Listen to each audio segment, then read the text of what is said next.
Next आते हैं हमने transport of carbon dioxide. Carbon dioxide tissue के अंदर कार्बन डाइऑक्साइड विभिन्न जो मेटाबॉलिक एक्टिविटीज़ होती है उनके कारण बनती है। तो ये CO2 जो है वो कोशिकाओं के रक्त में डिफ्यूज़ हो जाती है, विसरित हो जाती है। ये टिश्यू से फेफड़ों तक दो अलग अलग रूपों में ट्रांसपोर्ट की जाती है। पहला लेते हैं इन फिजिकल सॉल्यूशन, भौतिक विलयन के रूप में। लगभग 5 से 10% CO2 प्लाज्मा में विद्यमान जल के साथ रासायनिक संयोजन कर कार्बोनिक एसिड बनाती है। जैसा कि ये रिएक्शन बताई गई है CO2 + H2O H2CO3। तो कार्बोनिक एसिड अधिक हो गया तो H2CO3 H आयन और HCO3 आयन में टूट जाता है। तो इस तरह से 5 से 10% जो CO2 है वो प्लाज्मा के द्वारा ट्रांसपोर्ट की जाती है। इससे अधिक प्लाज्मा के द्वारा ट्रांसपोर्ट क्यों नहीं की जाती? यदि रक्त द्वारा वाहित की जाने वाली समस्त CO2 प्लाज्मा में घुलित रूप में ही ले जाई जाए तो रक्त का pH 7.4 के नॉर्मल स्तर से घटकर लगभग 4.5 रह जाएगा, जो कि घातक होगा। अतः ऊतकों द्वारा उत्पादित CO2 का लगभग 5 से 10% ही इस विधि द्वारा ट्रांसपोर्ट किया जाता है। तो अधिक 5 से 10% तक तो उसमें प्लाज्मा में चल जाएगा। 5 से 10% से अधिक होने पर जो pH वो कम हो जाएगी। pH कम क्यों हो जाएगी कि कार्बोनिक एसिड बनता है, कार्बोनिक एसिड से H आयन और CO3 आयन बनते हैं। तो H आयन अधिक हो जाएंगे तो pH कम हो जाएगी। इसलिए सारी जो CO2 है वो इस फिजिकल सॉल्यूशन के रूप में नहीं ट्रांसपोर्ट की जा सकती। दूसरा आता है एज केमिकल कंपाउंड, रासायनिक यौगिक के रूप में। Carbamino compound. कुल रक्त CO2 का लगभग 15 से 20% हीमोग्लोबिन के संयोजन में ट्रांसपोर्ट किया जाता है। CO2 रुधिर हीमोग्लोबिन के साथ क्रिया कर कार्बामिनो हीमोग्लोबिन यौगिक बनाती है। जैसे ये बताया गया इसमें हीमोग्लोबिन HbNH2 + CO2 तो HbNHCOH यानी कार्बामिनो हीमोग्लोबिन। कार्बामिनो हीमोग्लोबिन एक अस्थायी यौगिक है तथा इसकी जो क्रियाएं होती है वो सारी रिवर्सिबल होती है। अतः PCO2 की कमी होने पर एल्वेओलाई में आसानी से विमुक्त हो जाती है। CO2 की कुछ मात्रा प्लाज्मा प्रोटीन के साथ मिलकर भी कार्बामिनो कंपाउंड बनाती है। जैसे CO2 + प्रोटीन अमीन यानी PRNH2। PR प्रोटीन का जो NH2 ग्रुप है तो PRNHCOH ये कार्बामिनो कंपाउंड होता है। तो इस तरह से जो कार्बामिनो कंपाउंड के रूप में लगभग 15 से 20% जो है कार्बन डाइऑक्साइड ट्रांसपोर्ट की जाती है। इसका दूसरा पार्ट है बाइकार्बोनेट्स के रूप में। शरीर में उपापचय क्रियाओं के फलस्वरूप उत्पन्न CO2 का लगभग 70% रक्त में बाइकार्बोनेट्स के रूप में ट्रांसपोर्ट किया जाता है।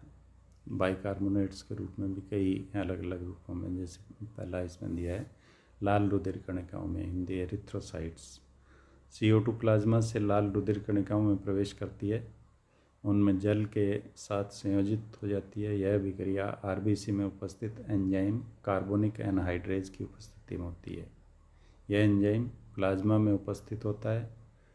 उपरोक्त क्रिया के फलस्वरूप कार्बोनिक एसिड उत्पन्न होता है जो शीघ्र ही वियोजित हो जाता है, यानी कार्बोनिक एसिड जो है वो H आयन और HCO3 आयन में टूट जाता है। तो CO2 H2O के साथ मिल कार्बोनिक एनहाइड्रेज की उपस्थिति में H2CO3 बनाता है। H2CO3 अधिक होता है तो H आयन और HCO3 आयन में टूट जाता है।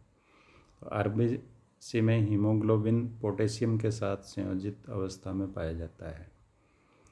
RBC में ये जो क्रिया थी वो प्लाज्मा में थी। RBC में हीमोग्लोबिन पोटेशियम के साथ संयोजित अवस्था में पाया जाता है तथा निम्न प्रकार बाइकार्बोनेट बनाता है। H ion plus HCO3 ion plus potassium haemoglobinate, यानी पोटेशियम जो है वो हीमोग्लोबिन के साथ जुड़ा रहता है। तो ये जो कार्बोनिक एसिड होता है जो कि H आयन और HCO3 आयन में टूट गया है, ये इनके साथ क्रिया करके पोटेशियम बाइकार्बोनेट बना देता है और हीमोग्लोबिनिक एसिड बन जाता है। दूसरा है इन द प्लाज्मा में। पहला था एरिथ्रोसाइट्स में, अब है प्लाज्मा में। रक्त प्लाज्मा 3 विभिन्न क्रियाविधियों द्वारा CO2 ट्रांसपोर्ट करता है। बाइफॉस्फेट बफर, क्षारीय फॉस्फेट प्लाज्मा में उपस्थित कार्बोनिक एसिड के साथ संयोजित होकर सोडियम बाइकार्बोनेट उत्पन्न करते हैं, जैसे Na2HPO4 plus H2CO3 carbonic acid है। NaHCO3 sodium bicarbonate plus NaH2PO4 sodium hydrogen phosphate. दूसरा है बाई प्लाज्मा प्रोटीन। प्लाज्मा के प्रोटीन अधिकांशतः सोडियम के साथ संयोजित रहते हैं, ये निम्न प्रकार बाइकार्बोनेट बनाते हैं। जैसे सोडियम जो है प्रोटीन के साथ मिलकर के सोडियम प्रोटीनेट बनाते हैं। ये कार्बोनिक एसिड के साथ क्रिया करके प्रोटीनिक एसिड HPR यानी प्रोटीन के साथ ये प्रोटीनिक एसिड बना देता है और सोडियम बाइकार्बोनेट NaHCO3 बन जाता है। तो इस तरह से सोडियम बाइकार्बोनेट के रूप में जो कार्बन डाइऑक्साइड होती है वो ट्रांसपोर्ट होती है। तीसरा है इसमें क्लोराइड शिफ्ट, इसको हैम्बर्गर फिनोमिना भी कहा जाता है।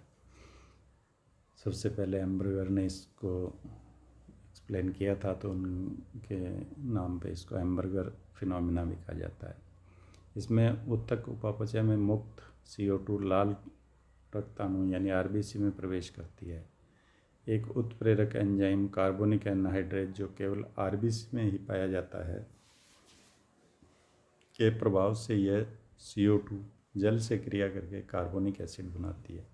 इसके पश्चात कार्बोनिक एसिड अंतराकोशीय पोटेशियम हीमोग्लोबिनेट द्वारा उभय प्रतिरोध बफर्ड होकर पोटेशियम बाइकार्बोनेट KHCO3 तथा हीमोग्लोबिनिक एसिड HH भी बनाती है।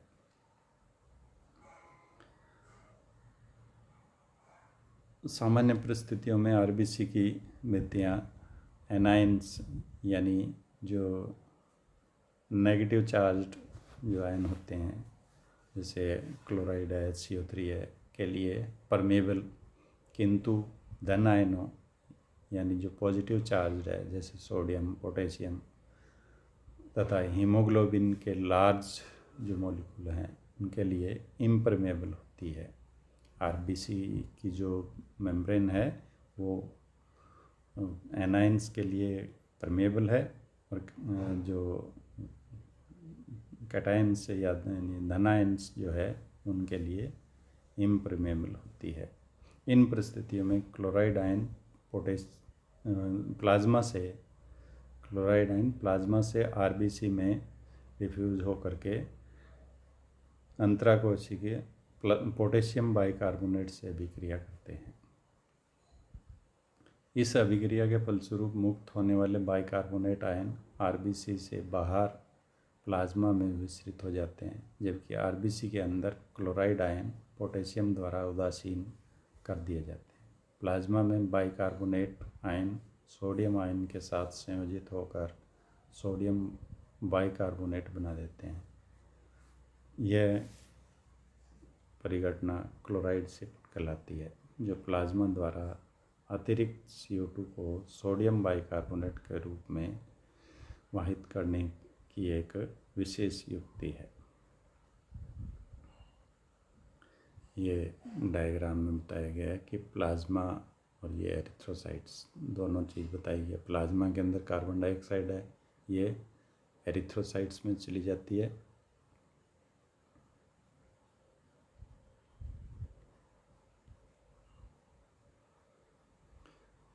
ये CO2 प्लाज्मा के अंदर है, ये एरिथ्रोसाइट्स है। इस एरिथ्रोसाइट्स के अंदर ये कैसे जो प्लाज्मा है इसमें इससे ये एरिथ्रोसाइट्स में जाती है। कैसे कि इसमें जा करके ये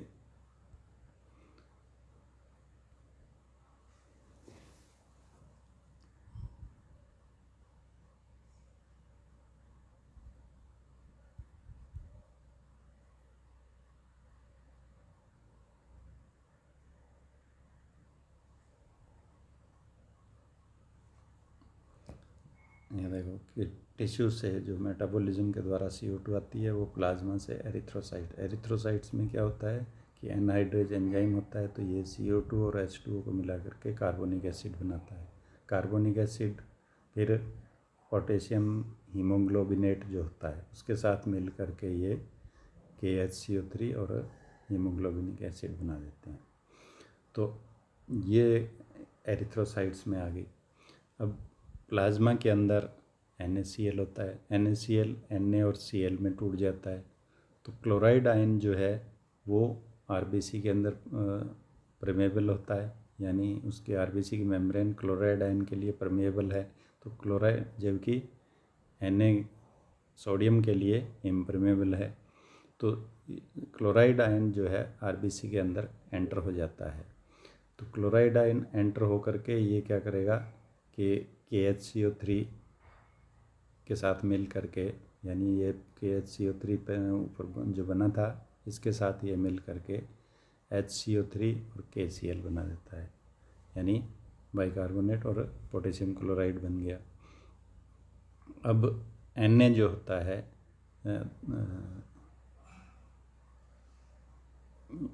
ये तो इधर से आ गया, इसमें ये इसमें आ गया, इसमें से जो ये बना क्लोराइड और तो ये बन गया HCO3 plus KCl।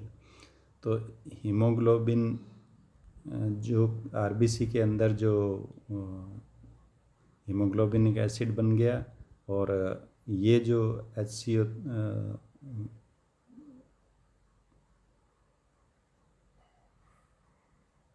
HCO3 ion जो बना है, ये HCO3 आयन क्योंकि नेगेटिव चार्ज्ड है, तो नेगेटिव चार्ज्ड आयन इसमें से वापस बाहर आ जाएगा क्योंकि इसकी मेम्ब्रेन जो है परमेबल होती है।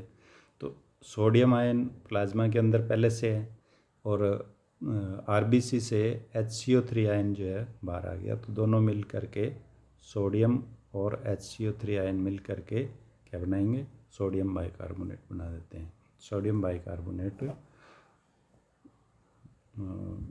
जो है वो ब्लड के साथ लंग्स तक पहुंच जाती है। तो इस तरह से यानी इसमें क्लोराइड जो है वो इसको HCO3 आयन को शिफ्ट करता है, इसलिए इसको क्लोराइड शिफ्ट कहा गया है कि क्लोराइड आयन जो है वो पोटेशियम के साथ मिल गया तो बाइकार्बोनेट आयन फ्री हो गया, बाइकार्बोनेट आयन बाहर आकर के सोडियम के साथ मिल गया तो सोडियम बाइकार्बोनेट बन गया। तो इस तरह से ये इसके साथ ट्रांसपोर्ट की जाती है। तो ये है कि कार्बन डाइऑक्साइड का ट्रांसपोर्टेशन।